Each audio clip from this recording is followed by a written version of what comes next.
आप देख रहे हैं Sunday special show Netaji smile. आज हमारे बीच मौजूद हैं पूर्व सांसद ब्रिजलाल खाबे जी। बात करेंगे जीवन संघर्ष के बारे में। ज़मीनी नेता हैं, बहुत बड़ा संघर्ष करके उन्होंने आज जो पदासीन पद हासिल किया है, बहुत कड़ी मेहनत की है। उसके बाद पूर्व में सांसद भी रहे, कई बड़े पदों पर भी रहे। जीवन संघर्ष के साथ जानेंगे युवाओं को क्या प्रेरणा देते हैं और राजनीति समझ वर्तमान में जो राजनीति में घमासान मचा हुआ है उसके विषय में क्या बोलते हैं। नेता जी, पहले हमारे शो में आपका बहुत बहुत स्वागत है। धन्यवाद भाई। जैसे इस समय उत्तर प्रदेश सरकार देखा जाए बड़े बड़े वादे कर रही है महिला सुरक्षा को लेकर, लेकिन महिला अगर देखा जाए जनपद के साथ अभी कई घटनाएं पूर्व में ही हुई हैं लेकिन सुरक्षित नहीं है। इस पर आप क्या मानना है, क्या रहता है आपका मानना? देखिए, चाहे वो उत्तर प्रदेश की सरकार हो चाहे केंद्र सरकार हो, हमारा मानना यह है कि जो भी वायदे किए जा रहे हैं वो एकदम से हवा हवाई हैं। जहाँ तक उत्तर प्रदेश में आपके कानून को लेकर के, कानून व्यवस्था को लेकर के जो भी प्रश्न उठाए जाते हैं, आपके द्वारा हों या अन्य किसी के द्वारा हों, केवल झूठे आश्वासन के अलावा और कुछ है नहीं। जहाँ तक क्राइम की बात है तो क्राइम के नाम पर तो ये उत्तर प्रदेश जंगल राज बन चुका है। कोई भी दिन ऐसा नहीं है जिस दिन अखबारों में अपराध से भरा पड़ा ना मिले। जहाँ तक बेटी बचाओ बेटी पढ़ाओ की बात है, बड़े बड़े वायदे कर रही है सरकार, चाहे केंद्र की हो चाहे उत्तर प्रदेश सरकार हो। बेटी पढ़ाओ बेटी बचाओ के नाम पर जिस तरीके से बेटियों का उत्पीड़न हो रहा है वो किसी से छुपा नहीं है। और ये कह सकते हैं कि उत्तर प्रदेश में जंगल राज है, कानून व्यवस्था नाम की कोई चीज़ नहीं है। जैसे मुख्यमंत्री योगी आदित्यनाथ ने जो शपथ ली थी उसके बाद उन्होंने कई बड़े बड़े वादे किए थे और अपराधियों को चेतावनी भी दी थी कि वे उत्तर प्रदेश छोड़ दें या सुधर जाए। जब से लेकिन जो घटनाएं हुई हैं ऐसा तो नहीं लग रहा है कि उनकी चेतावनी थी या उनके जो उन अपराधियों के लिए एक उपहार या कहो तो वो खुशखबरी दी थी कि हम आ गए आप सुधर जाइए, या फिर जंगल राज। क्या मतलब आप लोगों के जो आरोप रहते हैं कि जंगल राज कायम हो गया, इस पर क्या कहेंगे? देखिए उनकी जो लिस्ट है, अपराधी की किस्म क्या है वो तो वो ही जानते हैं। जितना जातिवाद इस सरकार में हो रहा है, देखने को मिल रहा है, ये किसी सरकार में देखने को नहीं मिला। और उसी मैप के अनुसार ये अपराधी चिन्हित करते हैं। एक अपराधी, वैसे तो मैं जानता हूँ और मानता भी हूँ कि अपराधियों की कोई जाति धर्म नहीं होता है। अपराध ही उनका पहला लक्ष्य होता है। उन्हें एक बुंदेली कहावत भी कही जाती है, बूढ़ों मरे या जवान उन्हें हत्या से काम। ठीक है ना? तो जो चीज़ आज हम देख रहे हैं, जिस तरीके के अपराध को वो ख़त्म करना चाहते हैं, जैसे जैसे अपराध को ख़त्म करने की बात आती है, अपराधियों को ख़त्म करने की बात आती है, वैसे वैसे अपराध बढ़ता नज़र आ रहा है। इसका कारण नहीं समझ में आ रहा। एक तरफ तो तुम बड़े बड़े अपराधियों को टारगेट करके, वो भी सब जानता है, पूरा देश जान रहा है किस कारण से किया जा रहा है, लेकिन उसके बाद भी कई गुना ज़्यादा अपराध बढ़ रहा है। चाहे वो 2 साल की बच्ची हो, चाहे वो 60 साल की माँ हो, किसी के साथ भी कहीं भी सुरक्षा की नाम की चीज़ें समझ में नहीं आ रही है। हाथरस में एक कांड हुआ था, उसको सरकार ने सियासी ड्रामा करार दे दिया था कि शायद ये लोग जो हैं विपक्ष सिर्फ अपनी राजनीतिक रोटियां सेक रहे हैं, लेकिन बिटिया के साथ जो रेप जैसी घटनाएं हुई थी उस जैसे की पुष्टि नहीं हो पा रही है और जो जांच के नाम पर मामला दबाने की अभी तक कोशिश की जा रही है। अभी तक जो जांच चल रही है, सीबीआई जांच चल रही है, बताया गया उसमें हस्तक्षेप ना करें। इसमें आप क्या मान रहता है? आप लोगों ने पूरा संघर्ष करा है बेटिया को न्याय दिलाने के लिए, कई दिन वहीं जमे रहे हैं। वहाँ तक तो इस मीडिया पे पाबंदी लगा दी गई थी, मीडिया भी नहीं जा सकती थी। क्या कहेंगे, क्या छुपाने की कोशिश की जा रही थी? देखिए ये देश हकीकत में तो डेमोक्रेसी वाला देश है। बाबा साहब अम्बेडकर के द्वारा निर्मित संविधान से चलने वाला देश है। लेकिन जो आज हम देख रहे हैं, आज पूरे देश के अंदर संविधान की किस तरीके से धज्जियां उड़ाई जा रही हैं, ये किसी से छुपा नहीं है।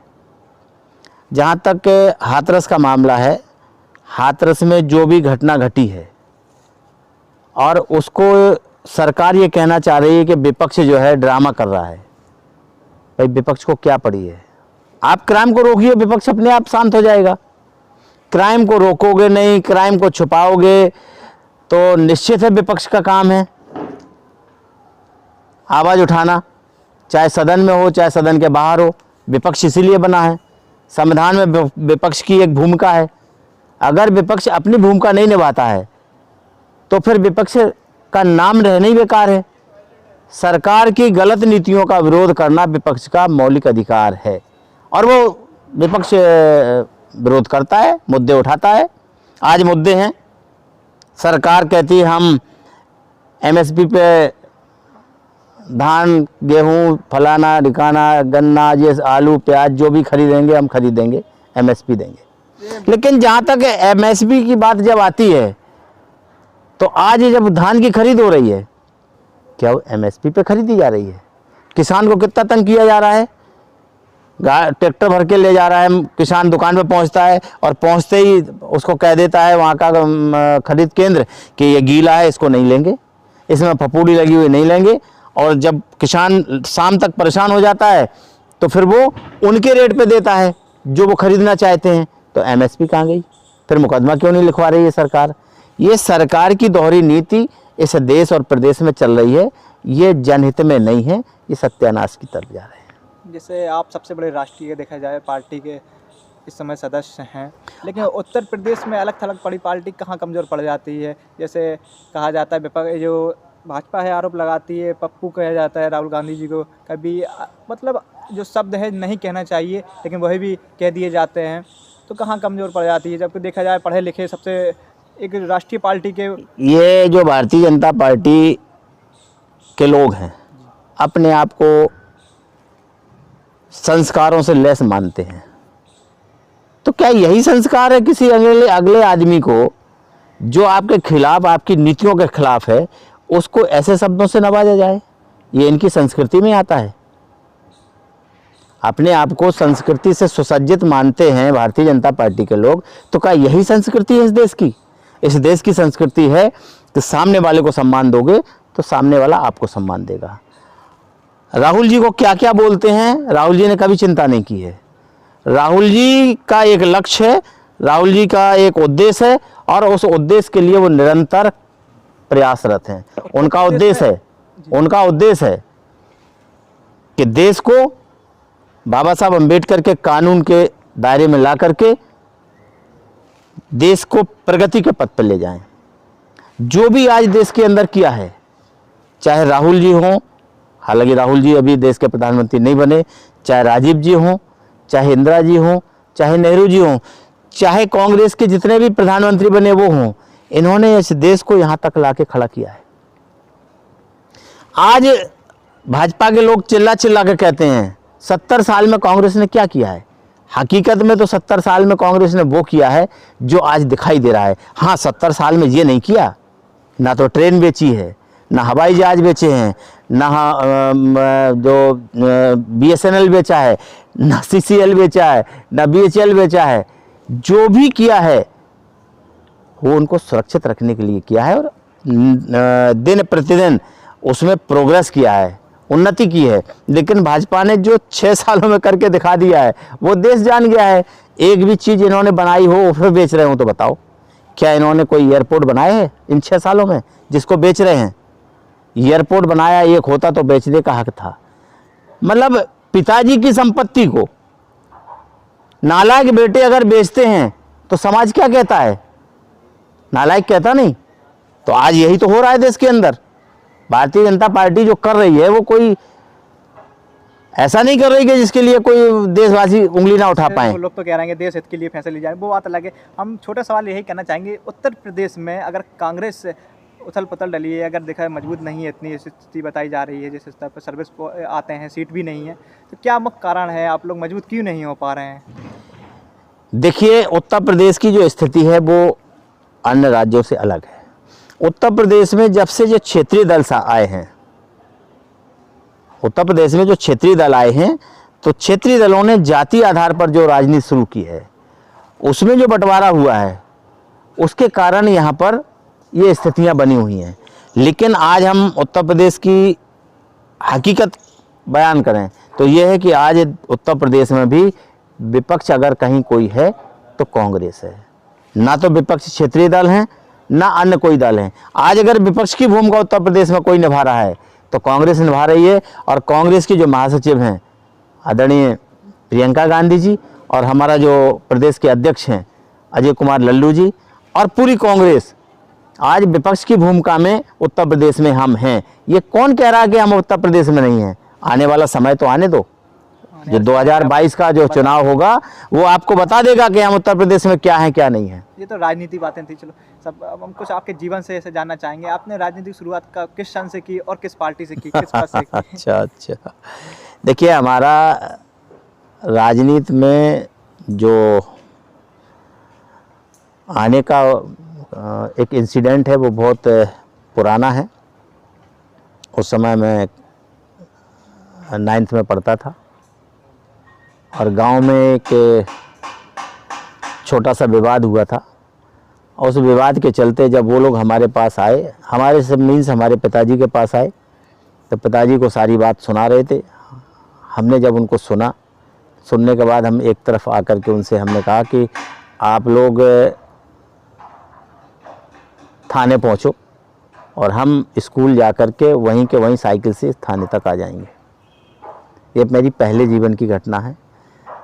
तो ये गांव से लोग सीधे थाने पहुंचे। हमारा गांव से थाने की दूरी है 4 किलोमीटर और हम उस समय 9th में कोंच में पढ़ा करते थे। तो कोंच से डेली साइकिल से आना जाना था। तो हम साइकिल से सीधा कैलिया रोड पकड़ के थाने पहुंचते हैं और गांव के लोग भी थाने पहुंच गए। 4 घंटे की लपट खाने के बाद शाम को जब थाना अध्यक्ष कैलिया से बात हुई, जैसे ही मैं पहुंचा उधर सामने उनके, तो उस समय की उम्र रही होगी 18-19 साल, क्योंकि गांव में देर में पढ़ते हैं लोग। दरोगा ने जब पूछा भाई आप कहाँ से आए हैं, हमने कहा गांव है खाबरी, वहाँ से आए हैं। तो पुलिसिया जो रौब होता है, पुलिस का जो तरीका होता है वो थोड़ा सा ऐसा रहता है कि सामने वाला डरे। तो ऐसो का जो उस समय जो ऐसो थे उनका जो रुख था वो इसी तरीके का था। जब हमसे 2 मिनट बात हुई, बात होने के बाद अच्छा ठीक है मैं अभी आपसे बात करता हूँ, और वो कमरे में चले गए। कमरे में मुझे बुला करके काफ़ी देर तक बिठाल करके हमसे सारा डिटेल पूछा, जैसे आज आप पूछ रहे हैं। उन्होंने भी पूछा आप क्या करते हैं, तो हमने बताया कक्षा 9 में पढ़ते हैं, क्या नाम है। तो हमसे सीधे नाम बात करने की जाने कहाँ से एक ऊर्जा आई। हमने कहा मेरा नाम ब्रजलाल चमार है। तो ऊपर से नीचे तक दरोगा जी ने देखा, बोले यार तुम आगे बहुत कुछ करोगे। और उस समय वहाँ पर जो एसओ थे वो लेखराज जाटव थे, आगरा के थे। आज वो हमारे बीच में नहीं है, पिछले कुछ दिनों पहले वो दुनिया से चले गए हैं। और वो लाइन आज भी हमें याद है। उनका ये वाक्य था कि तुम आगे बहुत आगे जाओगे, आशीर्वाद दे दिया। और इसके बाद पूरी बात सुनने के बाद मामले को निस्तारित करने के साथ साथ उन्होंने कहा कि जब भी कहीं आपको ऐसी ज़रूरत पड़ती है आप बेझिझक हमारे पास तक आइए जाइए, हम जब तक इस थाने में हैं हम आपकी पूरी हेल्प करेंगे। तो 9th से हमारी शुरुआत होती है, 10th होगा, 12 तक हम कोंच में ही पढ़े हैं। और 12 करने के बाद हम उरई आ गए हैं, उरई डिग्री कॉलेज में आए। तो पहला चुनाव हमने डिग्री कॉलेज का यहाँ लड़ा 85-86। उस समय जब चुनाव लड़ा, जब हम डिग्री कॉलेज में छात्र संघ के चुनाव होते थे, और उस चुनाव में कोई भी शेड्यूल कास्ट का छात्र अध्यक्ष के लिए चुनाव नहीं लड़ता था, नामांकन नहीं करता था। इतना दबाव था, इतना जातिवाद था। लेकिन उस जातिवाद को तोड़ते हुए हमने यहाँ पर 85-86 में पहली बार नामांकन किया। और नामांकन के बाद जैसे ही अपोजिट पार्टी को पता लगा तो इन लोगों ने हमको बहुत ढूंढा, लेकिन जब तक हम इनके सामने नहीं आए, जब तक कि पर्चा दाखिली की वापसी ख़त्म नहीं हो जाती।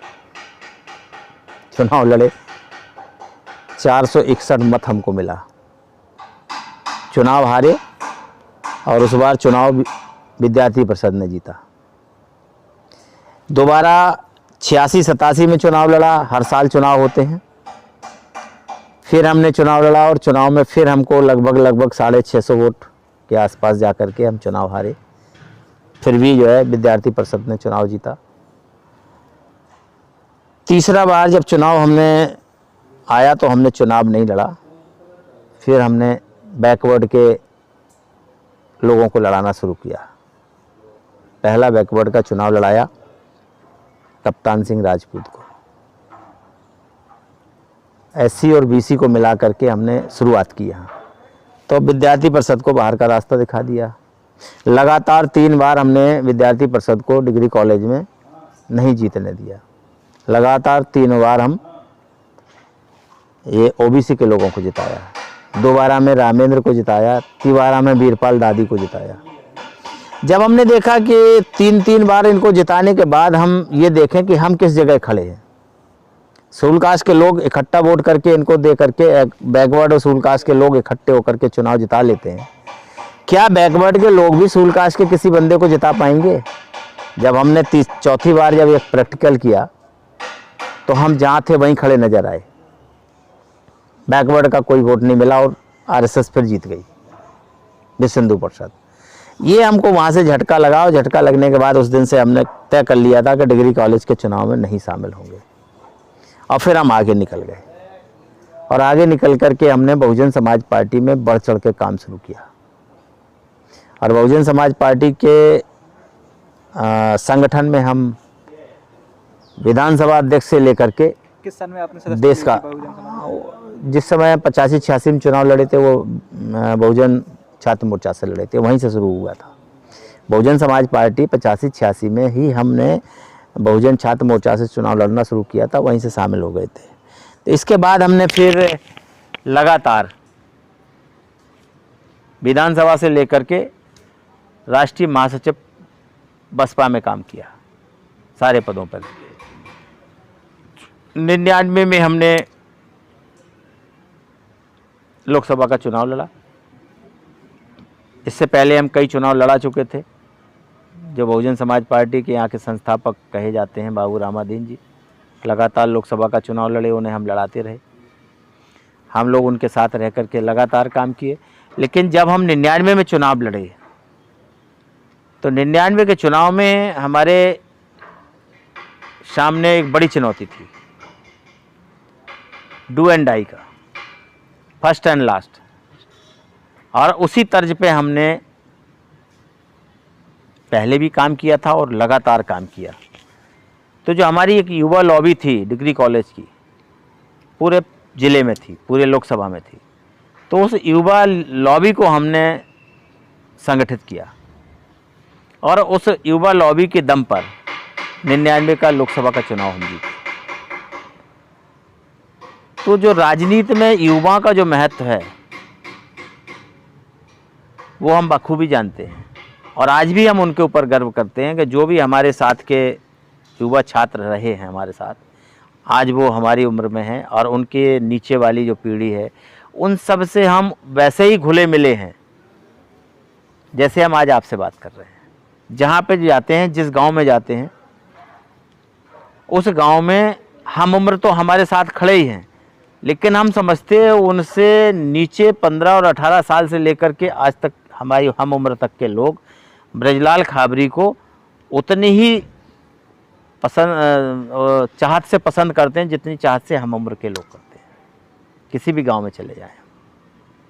तो जो युवाओं का जो जुड़ाव है मेरे साथ, वही मेरी एक ताकत है और उस ताकत के बल पे हम बड़े बड़े काम कर ले जाते हैं राजनीति में। सांसद आप किस समय बने? 99 में हम लोकसभा के सदस्य बने। 1999 का जो चुनाव हुआ है और 2004 तक हम लोकसभा के सदस्य रहे। 2004 के चुनाव में हम बहुत कम वोटों से हारे थे, वरना दोबारा भी जीतते। लेकिन हमने कभी हार नहीं मानी, आज भी हार नहीं मानते हैं, संघर्ष करते रहे। जैसे आपने सांसद भी रहे हो, कई संघर्ष चुनाव भी लड़े, संघर्ष करते रहे, तो आपके जो समाज के प्रति क्या राय रहती है? जो अपना समाज है तो विकसित हो सके, क्या आपकी रणनीति रहती है? देखिए, मेरा जहाँ तक मेरे समाज का मामला है, समाज कल भी मेरे साथ था, समाज आज भी मेरे साथ है, और जिस तरीके के काम हम समाज के लिए करते हैं वो कल भी हमारे साथ रहेंगे। समाज के ऊपर आई परेशानी मैं महसूस करता हूँ कि ये मेरी परेशानी है, चाहे छोटा हो चाहे बड़ा हो। किसी तरीके की परेशानी अगर सामाजिक आती है तो हम उसको उसी तन्मयता के साथ लेते हैं, उसी के साथ मुकाबला भी करते हैं जैसे ये मेरे ऊपर आई है। जैसे भी बिहार में चुनाव हैं और भाजपा के कुछ देखा गया जुमले जो बताए जाते हैं आप लोगों द्वारा, बातें किए जा रहे हैं कि वैक्सीन मुफ्त दी जाएगी, कहाँ तक ठीक है ये? देखिए ये इस पे जितना पूछोगे हम बताएंगे। 2014 में मोदी ने देश का प्रधानमंत्री बनने के लिए जो झूठ बोला है वो आज तक पूरा नहीं हुआ है। 15 लाख 2 करोड़ रोजगार, ये दो बड़े मुद्दे थे। हर गरीब आदमी के दिमाग में था कि 15 लाख रुपए मिल जाएंगे, ब्लैक मनी जो लौट के आएगी, 15 लाख मिलेंगे, हम लोग खुशहाल हो जाएंगे। युवाओं ने सोचा कि हर साल 2 करोड़ नौकरियां मिलेंगी तो धीरे धीरे मेरा भी नंबर आ जाएगा, क्यों ना इसको एक बार टेस्ट कर लें। तो वो दो झूठ आज तक पूरे नहीं हुए हैं। आज बात हम सीधे बिहार पे आते हैं तो बिहार में वो कह रहे हैं कि वैक्सीन तैयार हो गई है, वोट करो वैक्सीन मिलेगी। तो बहुत अच्छा, कल मैं जोक सुन रहा था कि ये भी वैक्सीन का भी जुमला जो है ठीक उसी तरीके का निकलेगा जैसे 15 लाख और 2 करोड़ नौकरियों का है, उससे कम नहीं ज़्यादा ही निकलेगा। वैक्सीन कहीं किसी लैब में तैयार नहीं है और तुम जनता के बीच में कह रहे हो, तो कैसे कह रहे हो? झूठ है ना। तो ये झूठी बातें करके फिर से ये भाजपाई बिहार को बर्बाद करने की तरफ जा रहे हैं। 2014 में आपने कहा जुमलेबाजी की थी, 2 वादे झूठे किए थे, तो 2019 में आप लोग कहाँ समझाने में चूक कर गए जनता को? ये इन्हें झूठे बातें करे थे, फिर दोबारा सत्ता में आए एक बार। लालच के सामने सत्यवाद को टिक पाना बड़ा मुश्किल होता है। अभी लोगों के मन में ये था 19 में कि अभी 6 साल में मोदी जी ने नहीं कर पाया तो आने वाले 6 साल में पूरा कर देंगे। उसी लालच में ये लोग ये निर्णय लिए हैं कि 19 में भी उनको मौका दे दिया। अब 19 के बाद कहाँ तक इनका साथ देना है, भाई पब्लिक का हाथ तो पकड़ नहीं सकते। मतदाता को अपनी बात कहने का हक है। हमने भी 19 में बहुत सारी बातें कही और हमने पूरी भी की हैं। जहाँ जहाँ हमें हमारी सरकार रही वहाँ हमने मौका पा करके पूरा किया है। जहाँ तक कांग्रेस समझाने में सफल नहीं हुई, ये आपका प्रश्न है, तो कांग्रेस लगातार समझाने के लिए हर दिन हर मंच पर इस बात को कहती है, लेकिन समझाना और समझना दोनों अलग अलग बात है। एक टीचर खड़े होकर के 60 बच्चों को ब्लैक बोर्ड पे एक सवाल हल करता है, फार्मूले के तहत बताता है, लेकिन उन 60 बच्चों में 7 बच्चे जो है उसको ग्रहण कर लेते हैं, शेष बच्चे बार बार पूछते हैं ऐसे से ऐसे कैसे हुआ। 2 बार 3 बार रिपीट करने के बाद कुछ और बच्चे समझ लेते हैं। लेकिन हम समझते हैं कि अगर 60 के 60 बच्चे उस बात को समझ जाएं तो हमारा देश बहुत आगे निकल जाए।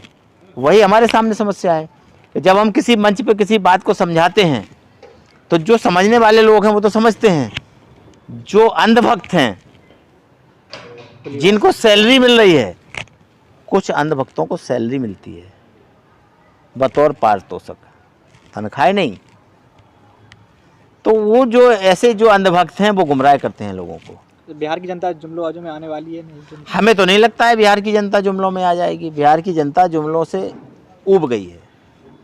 बिहार की जनता चाहती है बिहार का विकास हो, बिहार का नौजवान रोजगार मिले। ये दो चीज़ें, चाहे बिहार हो, चाहे बंगाल हो, चाहे उड़ीसा हो, चाहे देश का कोई भी हिस्सा हो, ये दो चीज़ें सबको ज़रूरत है। विकास चाहिए और रोजगार चाहिए, ये दो चीज़ें सबको ज़रूरत है। और ये दो चीज़ें बीजेपी अभी तक तो नहीं दे पाई है। जो कुछ दिया था, कांग्रेस ने दिया था, वो भी इन्होंने ख़त्म कर दिया। हमें ऐसा पता लगा है कि BSNL में इन्होंने 50 साल पूरे होने वालों को ज़बरदस्ती भगा दिया है। रेलवे वालों को 50 साल के बाद ज़बरदस्ती भगा रहे हैं। तो ये रोज़गार दे कहाँ रहे हैं? ये तो रोज़गार छीन रहे हैं यार। जो कांग्रेस ने रोज़गार दिया था वो भी ख़त्म कर रहे हैं। 70 साल का जवाब मांग रहे हैं आपसे और रोज़गार नहीं, 70 साल का जवाब तो हम दे रहे हैं, तुम 6 साल का तो दे दो। हम तो 70 साल का बड़ा इतिहास है। 70 साल में हमने क्या क्या बनाया, क्या क्या देश को दिया है, वो हमारा बड़ा इतिहास है। तुम 6 साल का हिसाब दे दो, तुमने क्या क्या बेच दिया। जिस तरह आपने राजनीतिक शुरुआत छोटे स्तर से की है, तो आपके अगर माना जाए, जैसे आप लोग आरोप लगाते हैं बीजेपी सोशल मीडिया की पार्टी है, सिर्फ वहीं एक्टिवेट रहती है, जनसंपर्क उसका बिल्कुल नहीं है और मशीनें हैक कर लेती है जैसा। तो आपके नज़रिए में क्या है कि जनसंपर्क या सोशल मीडिया आज चुनाव पर क्या हावी है? देखिए, बहुत सारी बातें हवा में तैरती रहती हैं। डेफिनेटली सोशल मीडिया देश पे हावी है, लेकिन ये सोशल मीडिया का सदुपयोग नहीं है, दुरुपयोग हो रहा है। शहीद राजीव गांधी जी दूरसंचार क्रांति इसके लिए नहीं लाए थे, देश को तरक्की की तरफ ले जाने के लाए थे। देश हकीकत में तरक्की कर सकता है इस माध्यम से, लेकिन जो भारतीय जनता पार्टी के लोग हैं जो दूरसंचार क्रांति का दुरुपयोग कर रहे हैं, ये देश के हित में नहीं है, जनता के हित में नहीं। कोई भी एक वर्जन या वक्तव्य डाला जाता है, वो झूठ से भरा पड़ा रहता है, और झूठ बात को अगर एक बार नहीं 1000 बार दोहराया जाए तो वो सत्य जैसा नज़र लगने लगता है लोगों की निगाह में। वही ये सब कर रहे हैं। बीजेपी द्वारा जैसे बताया जा रहा था, मन की बात विदेशों तक देखा जा रहा है, बहुत बड़ा कार्यक्रम, लेकिन कुछ दिनों से इसे लाइक डिसलाइक का जो कार्यक्रम चल रहा है, आप लोग देख रहे होंगे, डिसलाइक ज़्यादा मिल रहे हैं, लाइक मिल ही नहीं रहे हैं। लोग ऐसे कह रहे हैं कि मन की बात मेहरारू से और काम की बात जनता से, रोजगार की बात जनता से। इस पर आप क्या कहेंगे? क्या जो लाइक डिसलाइक इसे बंद कर दी गई है, हो ही नहीं रही है इसे शो में मन की बात? तो ये भ्रम फैलाया गया था कि विदेशों तक देखी जा रही है। ये सब जो है भारतीय जनता पार्टी का कारनामा है। जो लाइकी बढ़ रही थी उस पर बड़ा इन्वेस्टमेंट था। आज जो डिसलाइकी है वो उसका एक बड़ा कारण ये भी है कि देश के पास अर्थव्यवस्था समाप्त हो गई है। जीडीपी -23-24 पर चल रही है। तो ये कैसे संभव होगा कंपनियों को पैसा दे करके डिसलाइक को लाइक में बढ़ाया जाए? कंपनियां तो अपना व्यापार कर रही हैं। आप पैसा देंगे आपको लाइक ही मिलेगी, आप पैसा नहीं देंगे वो बिल्कुल काम नहीं करेंगी, तो आप डिसलाइक में आ जाओगे। हमने एक छोटा सा उदाहरण जाना है। हम लोग ट्विटर चलाते हैं, हम इतना काम करने के बाद भी हम 500 हमारे समर्थक नहीं हैं, और एक आदमी जो कुछ भी नहीं करता है, केवल वो जो है शौक और सज्जा के साथ रहता है, गांव गली जाता नहीं है, वो 2,500 और 5-5 हज़ार उसके लाइक आ रहे हैं। जब हम गहरे में घुसे, जानकारी की हमने, तो पता लगा, बोले साहब 1 लाइक का 5 रुपये लगता है। आपको कितना बढ़वाना है? हमने बिल्कुल नहीं बढ़वाना है। क्यों बढ़वाएंगे हम फर्जी बालू के ढेल पर घर बना करके कैसे रह लेंगे? हम तो वो काम करेंगे जो हमें स्वयं दिखाई दे कि हम यहाँ मजबूत हैं। हम तो नहीं करेंगे ऐसा काम। जिससे अगर देखा गया, जो लाइक डिसलाइक पे जो जनता नकार रही है, अभी से शुरू कर दिया है। 2022 के उत्तर प्रदेश परिणाम में क्या देखने को मिलेगा? आपको सब नज़र आ जाएगा। देखिए, उत्तर प्रदेश का जो नक्शा जो 2022 में बनने जा रहा है, उसकी शुरुआत हो गई है, और वही बनने जा रहा है जो देश के हित में है, प्रदेश के हित में है। ये और कोई दूसरा नहीं बना सकता, ये कांग्रेस बनाएगी। स्वास्थ्य व्यवस्था है कोरोना काल में देखी गई, बड़ी वाहवाही लूटी गई है, सबसे अच्छा उत्तर प्रदेश को दिखाया गया है सर। लेकिन देखा जा रहा है ज़मीनी स्तर पर लोगों को कोरोना के जो मरीज पेशेंट उन्हें बेड तक नहीं मिले हैं। तो व्यवस्था, इनकी स्वास्थ्य व्यवस्था कितनी इस पर बहुत बड़े बड़े लोगों ने स्टेटमेंट दिए हैं। WHO बार बार अपना बयान देता रहता है। ये सारा का सारा सिस्टम आज योगी और मोदी के हाथ में है। इन दोनों के अलावा तीसरा किसी को कुछ पता नहीं है।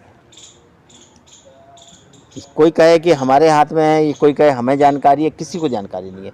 जो भी इस सिस्टम में है वो सब फेल हैं। बस 2 ही आदमी पूरा सिस्टम संभाले हुए हैं। आप देख लीजिए, चाहे उत्तर प्रदेश सरकार हो, चाहे देश की सरकार हो, इन 2 लोगों के अलावा किसी तीसरे का कोई स्टेटमेंट या वर्जन दिखाई देता है? टीवी पे, ज़मीन में, सोशल मीडिया में कहीं दिखाई देता है? इन 2 के अलावा कोई तीसरा नहीं है। ये 2 इस देश को लोकतंत्र के हिसाब से नहीं, राजतंत्र के हिसाब से चला रहे हैं। ये अपने आप को तानाशाह समझ करके इस देश को चला रहे हैं, और देश की जनता इसको बड़े बारीकी से देख रही है। जिस दिन मौका आएगा उस दिन इनको सबक सिखाने में कोई गलती नहीं करेगी, ऐसा मेरा मानना है। हमारे शो का लास्ट सवाल यही रहता है, आप जनता से क्या अपील करना चाहेंगे, क्या कहना चाहेंगे? जनता से खुली अपील है हमारी, जो भी समय आता है आपके चुनाव का, चाहे छोटा हो चाहे बड़ा हो, जब भी चुनाव का समय आता है सोच समझ के देश के हित में और अपने हित में मतदान करें। यही हमारा जनता से अपील रहती है और यही हम आपके इस चैनल के माध्यम से भी अपील करेंगे कि जब भी छोटा हो चाहे बड़ा हो, जब भी कोई चुनाव आता है तो अपने हित में और देश के हित में मतदान करें, यही उनसे हमारी अपील है। देखते धन्यवाद। रहिए नेताजी स्माइल सबसे खास शो संडे स्पेशल।